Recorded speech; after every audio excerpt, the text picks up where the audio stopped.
अल्हम्दुलिल्लाहि रब्बिल आलमीन वल आक़िबतु लिल मुत्तक़ीन वस्सलातु वस्सलामु अला सय्यिदिल अंबिया वल मुरसलीन व अला आलिहि व अस्हाबिहि अजमईन। फ़ाऊज़ु बिल्लाहि मिनश शैतानिर रजीम। बिस्मिल्लाहिर रहमानिर रहीम। लक़द कान लकुम फ़ी रसूलिल्लाहि उस्वतुन हसनह। हज़रात ग्रामी कदर,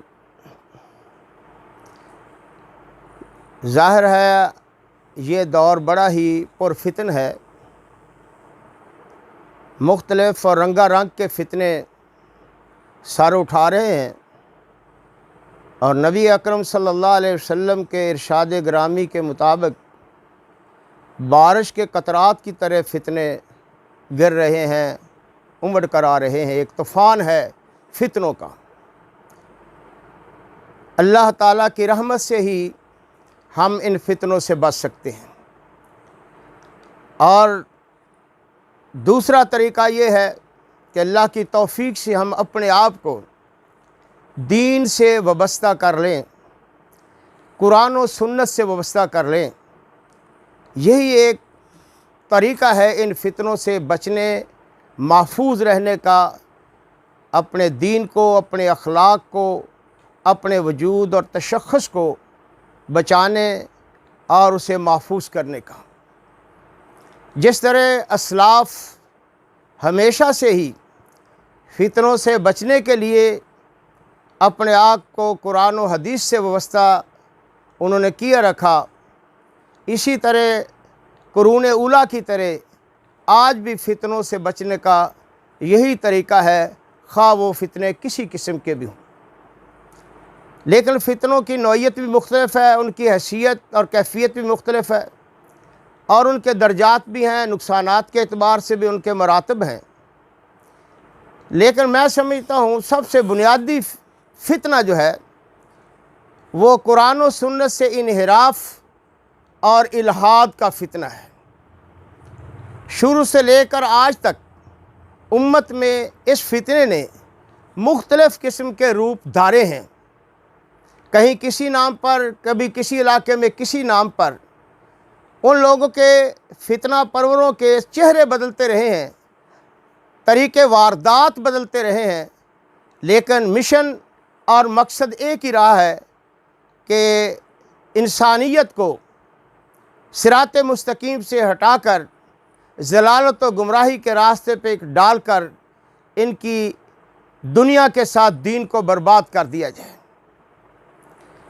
ऐसे फितनों में से एक अहम और बुनियादी फितना इनकार हदीस का है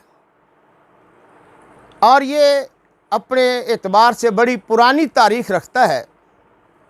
लेकिन आजकल मुख्तलिफ़ नामों से मुख्तलिफ़ किस्म के लोग अपने अपने तरीक़ा वारदात के तहत इस फितने की आबियारी कर रहे हैं। हम समझते हैं कि दीन की बुनियाद अल्लाह ताला और उसके महबूब पैगम्बर अलैहिस्सलाम की इताअत व इत्तिबा है, कुरान और सुन्नत की पैरवी और कुरान और हदीस की ताबेदारी है। अल्लाह ने कुरान करीम में ही इशारा कर दिया है कि जो लोग अल्लाह अल्लाह के रसूल के दरमियान फ़र्क करना चाहते हैं, उलाइका हुमुल काफ़िरून हक़्क़ा। अब यह फ़र्क कई किस्म का है। उनमें एक फ़र्क यह भी है कि कुरान को तो हुज्जत, कुरान करीम को तो हुज्जत माना जाए, मगर हदीस पाक की हुज्जियत का इनकार कर दिया जाए। अब हदीस पाक को हुज्जत मानना या उसकी हुज्जियत का इनकार करना, इस इनकार के भी मुख्तलिफ़ पहलू और मुख्तलिफ़ सूरतें हैं। बाज़ लोगों ने तो वैसे ही इनकार कर दिया और बाज़ लोगों ने कुछ ऐसे पैमाने और तराजू तराश लिए और कुछ ऐसे उसूल बना लिए, कवानीन वज़ा कर लिए, ऐसे कवायद तराश लिए कि उनकी शान पे चढ़ाकर अहादीस का इनकार कर दिया गया। मालूम है कि कुछ लोग ऐसे हैं जिन्होंने अकल की कसवट्टी पर अहादीस सहीहा का इनकार कर दिया। यानी मुतलकन इनकार तो अलग बात है, इस बहाने से कि ये रवायत, ये हदीस अकल के मेयार पर नहीं उतरती, इसलिए हम इसे तस्लीम नहीं करते। बाद लोगों ने अपनी फितरत और अपनी तबीयत, अपने ज़ौक़ को बुनियाद बना लिया, और बाद लोगों ने कुछ ऐसे उसूली कवायद और बुनियादी तरीक़े तराश लिए कि उनकी बुनियाद पर अहादीस सहीहा का इनकार किया जाता रहा। मसलन बाद लोगों ने यह भी कहा कि ख़बर मुतवातर तो हुज्जत है, ख़बर वाहिद हुज्जत नहीं है। इसको भी बहुत सारी अहादीस को रद्द करने के लिए बनाया गया। और इससे आगे चलकर कुछ लोगों ने, मुतसव्विफ़ा ने यानी सूफियों ने अपने अंदाज पर कुछ उसूल तराश लिए, और कुछ मुतफ़क़्क़िह ने यानी फ़ुक़हाए किराम ने अपने तौर पर कुछ उसूल तराश लिए। ऐन मुमकिन है अगर हम अकाबर से हुस्न ज़न का इजहार करें और उसके पेश नज़र ये कह लें कि उनकी नीयतें साफ़ थीं, तो हम तो कहते हैं सुम्मा युहशरून अला निय्यातिहिम, नीयत तो अल्लाह ही जानता है। लेकिन ये बात एक हकीकत है कि बाद वाले आने वाले लोगों ने इन उसूलों का बेदरेग इस्तेमाल किया, और ऐसे ऐसे उसूलों के साथ अहादीस सहीहा का खून नहक किया गया कि इंसान शर्मिंदा होता है कि दावा ईमान के बावजूद ऐसे उसूलों पर अहादीस सहीहा का खून नहक किया गया।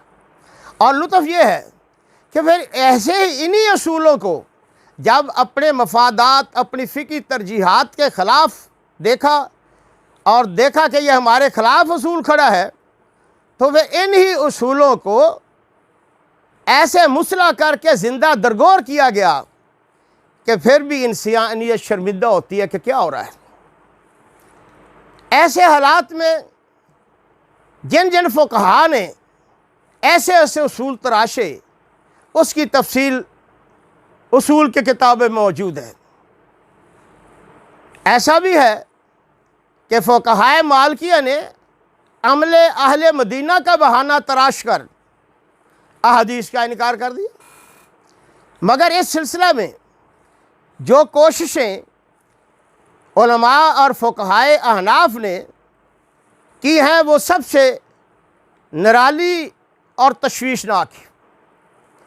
कहीं तो रवायत रावी और अमले रावी ये उसूल अपना कर कि किसको तरजीह दी जाएगी, अहादीस को रद्द कर दिया गया। ऐसे ही उसूलों में से एक उसूल ये भी है कि कौल और फ़ेल में तज़ाद हो जाए तो अक़वा कौन होगा, मुक़द्दम कौन सी चीज़ होगी। फिर इन्हीं उसूलों की मुखालफत भी की गई। हमने इस पूरी तफसील को अपनी किताब इमाम अबू हनीफा रहमतुल्लाह अलैह और शोहरत हनफियत का जायज़ा में तफसील से लिखा है कि ये उसूल कैसे किस पस मंज़र में बनाए गए और फिर इनका किस तरह बेदरेग इस्तेमाल करके अहादीस सहीहा का खून नहक किया गया, और या फिर जब इन उसूलों को अपने ख़िलाफ़ पाया तो किस तरह इन्हीं उसूलों को ज़िंदा दरगोर कर दिया गया। ये सारी दास्तां सुनाने का मकसद ये है कि उस तसव्वुर और अक़ीदा या ईमान के तकाज़ों के यकसर ये चीज़ ख़िलाफ़ है जो अल्लाह और अल्लाह के रसूल सल्लल्लाहु अलैहि वसल्लम की इताअत और इत्तिबा के ज़िम्मन में इस्लाम हमसे मुतकासी है कि अल्लाह ताला और अल्लाह के रसूल सल्लल्लाहु अलैहि वसल्लम ने इताअत और इत्तिबा का लफ्ज़ इस्तेमाल किया है। तो कुछ लोग इसी असूल के बहाने ये कहते हैं कि देखिए ये मसला साबित कीजिए कि नबी अलैहिस्सलाम ने फरमाया हो, इस तरह किया नहीं, फरमाया हो। गोया कि वो ये तासुर देना चाहते हैं कि कौली हदीस या कौल तो मोतबर है, नौज़ बिल्लाह फ़ेल पैगम्बर सल्लल्लाहु अलैहि वसल्लम मोतबर नहीं है।